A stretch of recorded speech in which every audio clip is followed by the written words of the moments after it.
Bohongnya besar, jujurnya kecil. Kalau disebar, fakta menjadi kabur, isinya bohong.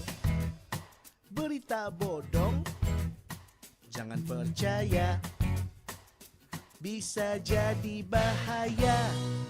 Hoax, hoax, hoax.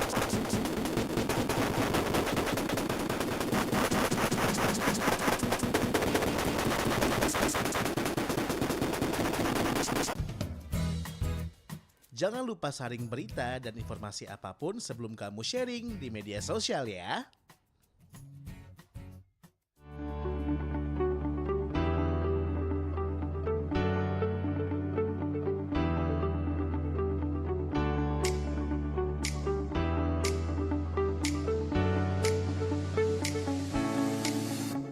Ya, 88,4 Suara Budaya Sumatera Selatan. Dan sepertinya kita jelaskan tadi, pada pagi hari menjelang siang ini, tentunya di Sriwijaya Pagi, kita akan ada dialog spesial ya, atau bisa dikatakan bincang-bincang ya, tentunya seputar Sumatera Selatan.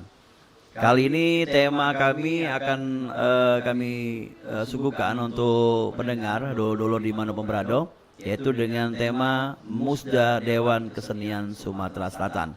Bersama narasumber kita di hari ini sudah hadir ada 2 orang, yaitu ada Bapak Muhammad Muhaimin ya, selaku Ketua Musda DKSS.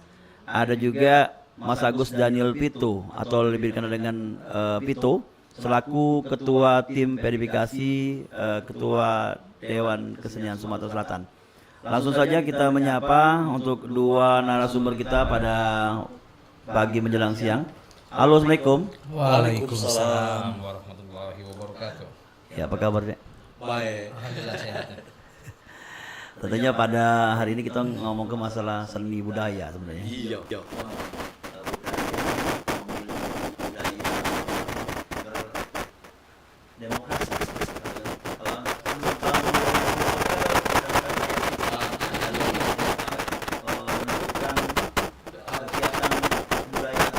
Ada di Sumsel. Salah satunya tuh memilih Ketua Dewan Kesenian Sumatera Selatan untuk periode 2023 sampai 2028. Ya, agak dekat dikit. Agak dekat. Ya, Oke. kita bahasa Palembang aja. Iya, bahasa Palembang. Ya, saya usah nih.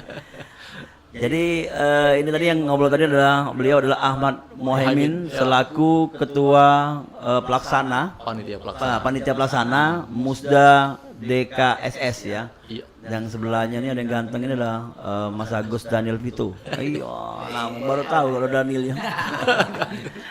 Dia ini ketua tim verifikasi, dan ini adalah 2 wong yang selama ini sudah banyak pulau kenal di baik itu di dunia seni budaya yang ada di Sumatera Selatan. Nah, kita pengen dulu ngomong karena ada hubungan dengan pemilihan ketua, pasti ada hubungannya awalnya dengan verifikasi. Nah, itu Pak Manos, perjalanan dalam pemilihan atau nanti musda tadi, verifikasi di awal. Verifikasi di awal yang panitia itu sudah menyebar ke informasi, terus kalau bahasa Inggrisnya itu open recruitment. Wah, keren ya. Keren, open recruitment itu sudah di-share di media sosial pribadi, terus di grup-grup media sosial dari tanggal 15 Agustus itu. Jadi 15 Agustus sampai tanggal 22 Agustus. Jadi disitulah yang wong daftar, siapa yang berminat, siapa yang memang galak bertarung melawan kesenian untuk memperjuangkan kesenian ini. Jadi ada beberapa calon kemarin yang sudah 4 atau 5 ya. 5 calon. Jadi dari 5 calon itu ada 3 yang verifikasi yang sudah memenuhi syarat yang kami panitia itu buat. Jadi sudah syaratnya ya syarat-syarat standar lah, domisili warga negara Indonesia yang berdomisili di warga negara Sumatera Selatan. Terus ya biasalah standar-standar ini ya, terus tanggal 22 batas terakhir, dan tanggal 23 panitia ngumum Ya. ke calon yang sudah terverifikasi. Jadi ada 3 calon yang sudah terverifikasi. Yang pertama itu Dr. Erwan Suryanegara. Dia juga budayawan dan juga perupa basicnya. Ya. Terus Ahmad Sirujin, perupa juga, dan dia besar di media juga. Yang terakhir Iqbal Rudianto atau Didit. Ya. Dia ketua DKP kemarin. Tapi dia sudah mengundurkan diri dari DKP karena itu salah satu Syaratnya. syarat untuk bisa atau untuk pajak mendaftar jadi calon ketua DKS. Ya. Dari 5 atau lebih mungkinnya 5 terus tersaringlah 3. Kita apa permasalahan yang 2 yang tidak masuk nih kalau kita tahu? Atau memang di luar dari Palembang atau Tidak juga, tidak syarat administrasinya tidak lengkap. ah, Jadi setelah itu masuk data, pas kami verifikasi itu, kami follow up dulu. Ya. Kami telepon dulu calon itu, Ah. yang memang berkasnya tadi sudah kami checklist, yang dia ada lengkap. Kami telepon, kami tanya, Paca tak melengkapi berkas untuk pencalonan.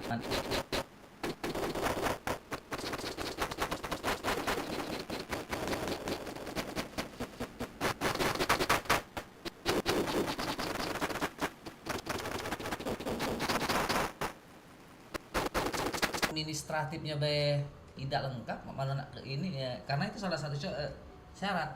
Ya. Kesian sama yang lengkap, kalau kita lolosi juga mereka. oke.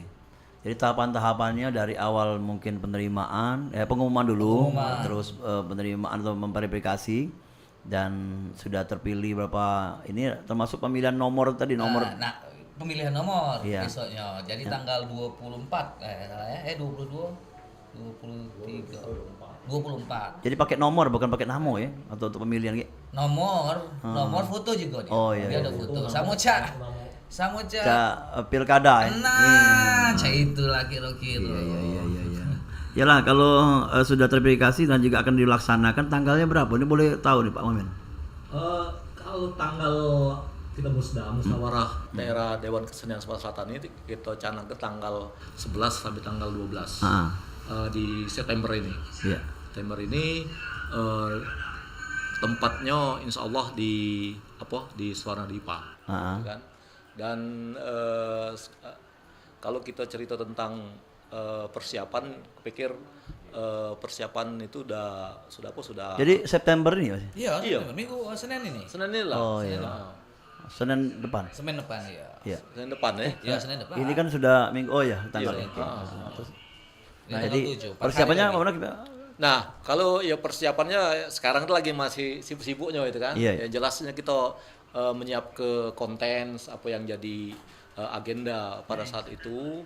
Menjelaskan agenda di Musda itu ada pertama itu adalah selain pemilihan tadi, Ya. itu adalah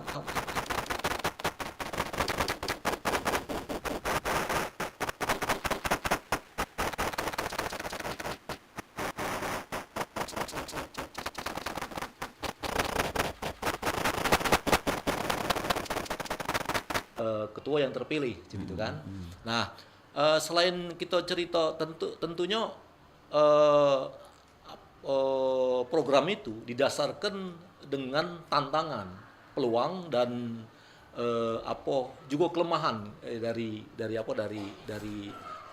berkesenian di Sumatera Selatan ini. Oke. Jadi di situ kakek ya kita rembukan karena di rapat-rapat, di diskusi, di debat bila perlu seperti itu. Nah, di situ kakek kita rumus kira-kira strategi apa yang program apa yang kita pengen jalan ke, sudah itu strategi apa yang pengen kita kita pakai gitu kan. Yeah. Nah, sudah itu juga selain cerita tentang program, agenda kita adalah agenda di Musda itu adalah pembahasan statuta kita. Statuta itu ADRT kalau itu ya. Macam mana kita membuat agar karena kita tahu bahwa ADART itu adalah pedoman macam mana kita bekerja di di Dewan Kesenian Sumatera Selatan secara administratif, lalu untuk berkesenian dewek di Sumatera Selatan. Jadi nantinya kan ada perubahan untuk adik atau tetap pakai lama? Kalau itu pakai yang lama.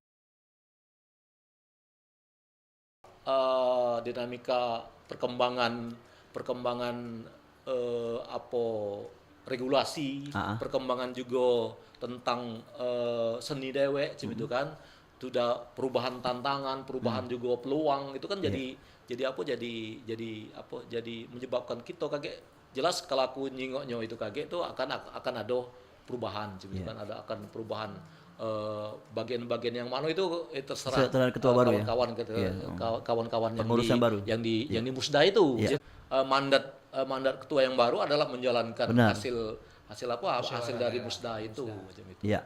Oke, untuk Pito lagi tuh, ini kan masuk verifikasi data atau apa dan juga dari tanggapan para seniman, baik itu bukan cuma di Palembang aja, mungkin di luar Palembang tentang adanya Musda ini, bagaimana tuh?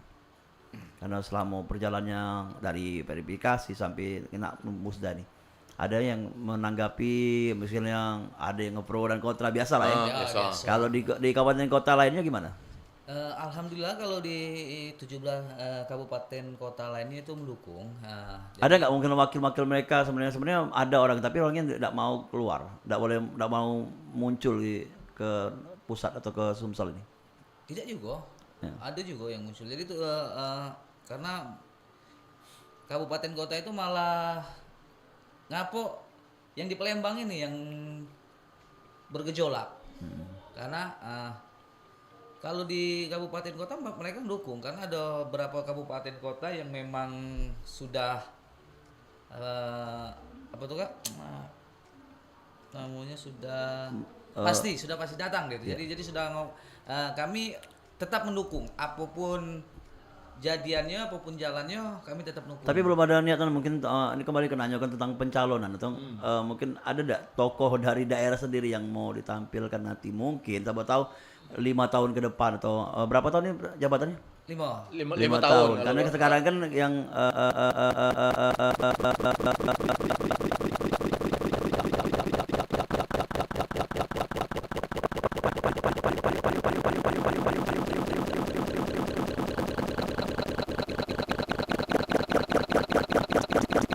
itu kan bisa kita komunikasikan, karena memang mengapa harus berdomisili di Palembang, karena dia tuh nak bakal ngejalani organisasi nih ketika kalau dia di luar Palembang, misalnya di Muba atau di mana